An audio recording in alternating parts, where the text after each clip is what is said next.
नमस्कार दोस्तों। अमेरिका के राष्ट्रपति डोनाल्ड ट्रंप कल एक प्रेस कॉन्फ्रेंस करने के बाद उन्होंने कहा कि जो गाजा पट्टी है इस पर हम कब्जा करेंगे।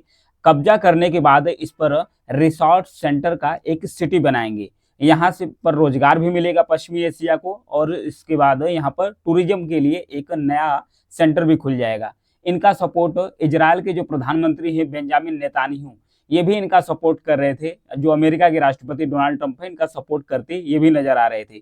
लेकिन मिडिल ईस्ट सहित दुनिया के अन्य देश जैसे सऊदी अरेबिया हो गया, तुर्की हो गया, और इतना ही नहीं, जो यूनाइटेड नेशन है ये भी विरोध करना शुरू कर दिया डोनाल्ड ट्रंप के इस बयान का। तो सबसे पहले जो गाजा की लोकेशन है वो देख लेते हैं। गाजा पट्टी यहाँ पे देखिए, ये है इजराइल। इजराइल में यहाँ पर जो हल्का रेड कलर की एरिया है ये है गाजा पट्टी। और यहाँ पर जो वेस्ट बैंक का इलाका है, इस ये वेस्ट बैंक का इलाका है। ये दोनों मिलाकर गाजा पट्टी और वेस्ट बैंक दोनों को मिलाकर फिलिस्तीन कहा जाता है। जो वेस्ट बैंक है इस पर जो शासन जो रूल करता है उसका नाम है फतेह, एक संगठन है वो इस पर शासन करता है। और गाजा पट्टी पर जिस संगठन ने शासन कर रहा था उसका नाम था हमास। अभी हमास और इजराइल के बीच में जंग हो गई थी, आमने सामने की जंग हो गई थी।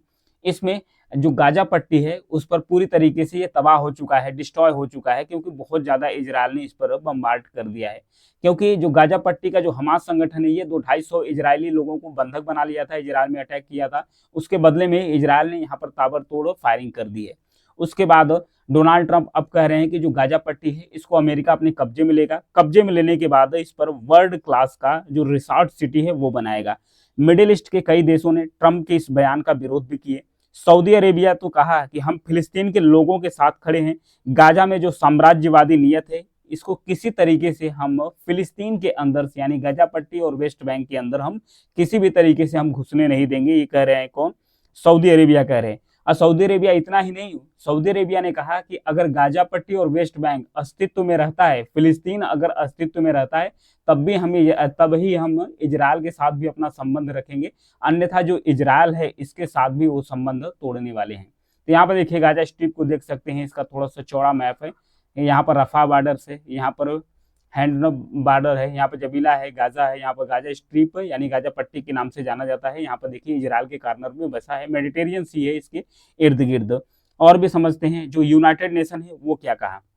जो यूनाइटेड नेशन है, यूनाइटेड नेशन ने कहा कि गाजा में किसी भी तरीके से अगर कब्जा किया जाता है, वहां के लोगों का अगर विस्थापन किया जाता है, तो ये कहीं ना कहीं अंतर्राष्ट्रीय नियमों का उल्लंघन होगा, उसके खिलाफ होगा।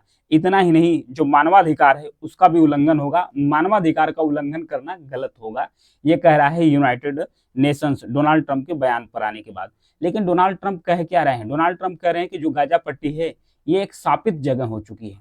शापित जगह हो चुकी है, यहाँ पर कोई लोग नहीं जाना चाहते, मतलब कोई लोग यहाँ पर जाना नहीं चाहते हैं। ये ऐसा क्यों कह रहे हैं कि ये श्रापित जगह हो गई है, यहाँ पर कोई भी लोग जाना नहीं चाहते हैं? दरअसल गाजा में ना इतना ज्यादा तबाही मच चुकी है, इतना मलबा हो चुका है कि कम से कम 100 ट्रक अगर लग जाए और 15 साल तक ये काम लगातार करेंगे तब जाके जो गाजा पट्टी है ये साफ होगा।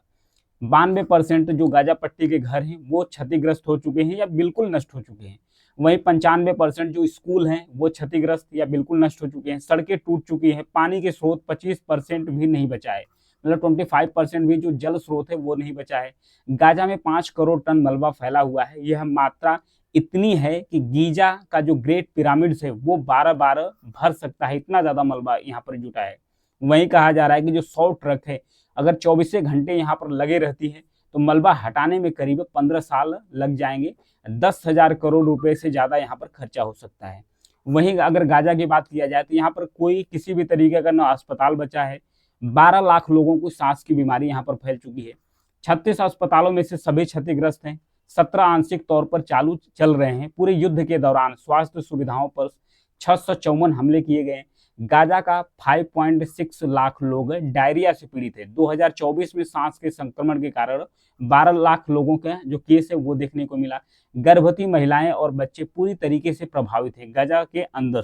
तो इसी को लेकर जो डोनाल्ड ट्रंप है उनका बयान आ रहा है। ट्रंप ने कहा कि ये प्लान दुनिया भर के लिए फायदेमंद भी होगा, इसके नतीजे जल्द ही सामने आएंगे। नेतान्याहू ने कहा कि यह ऐतिहासिक होने वाला है।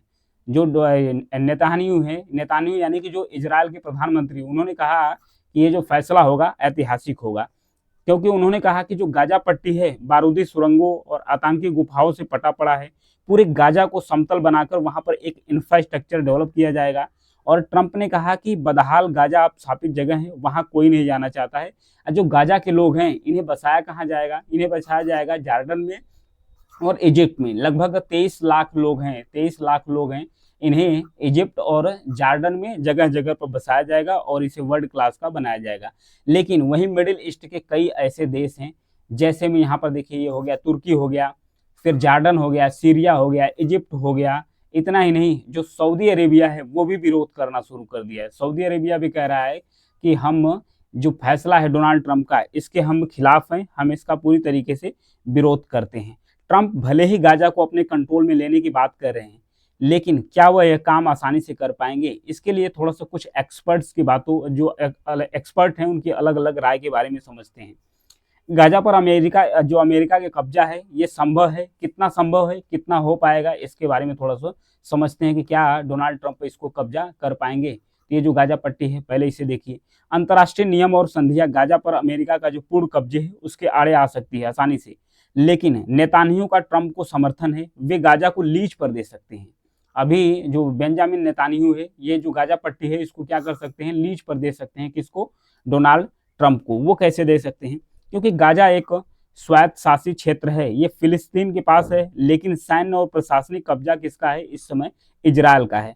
वैसे ट्रंप ने गाजा में अमेरिका की सेना को उतारने से इनकार नहीं कर सकते हैं कि हम गाजा पट्टी में अमेरिकी की सेना उतार सकते हैं। मौका मिलेगा तो ये उतार भी सकते हैं। अमेरिका हर साल इजरायल को, क्योंकि इजरायल क्यों सपोर्ट कर रहा है डोनाल्ड ट्रंप यानी अमेरिका का? क्योंकि अमेरिका हर साल इजरायल को करीब 1.5 लाख करोड़ रुपए की जो सैन्य और 34,000 करोड़ रुपए की अन्य मदद देता है, आर्थिक मदद देता है। वहीं अगर 1992 की बात किया जाए, 1992 से अब तक लगभग 27 लाख करोड़ की मदद दे चुका है। इजरायल का अस्तित्व ही पश्चिम के विकसित देशों और अमेरिका के भरोसे पर ही टिका है। अमेरिका के भरोसे और जो पश्चिम के विकसित देश हैं उन पर ही टिका है, मिडिल ईस्ट के अंदर। अब जो रिसॉर्ट सिटी है इसमें रहेगा कौन? जो गाजा पट्टी का जो रिसॉर्ट सिटी बनेगा इसमें रहेगा कौन? ट्रंप ने कहा कि यहाँ पर वर्ल्ड सिटीजन रहेंगे, यानी कि जो ग्लोबल नागरिकता रखने वाले लोग हैं वो रहेंगे। यानी उन्होंने अभी भी पत्ते नहीं खोले हैं, लेकिन ये साफ कह रहे हैं कि यहाँ अमेरिका से जो अमेरिका को सपोर्ट करने वाले लोग हैं वो यहाँ पर रहेंगे, जो पश्चिमी देश को सपोर्ट करने वाले लोग हैं वो यहाँ पर रहेंगे।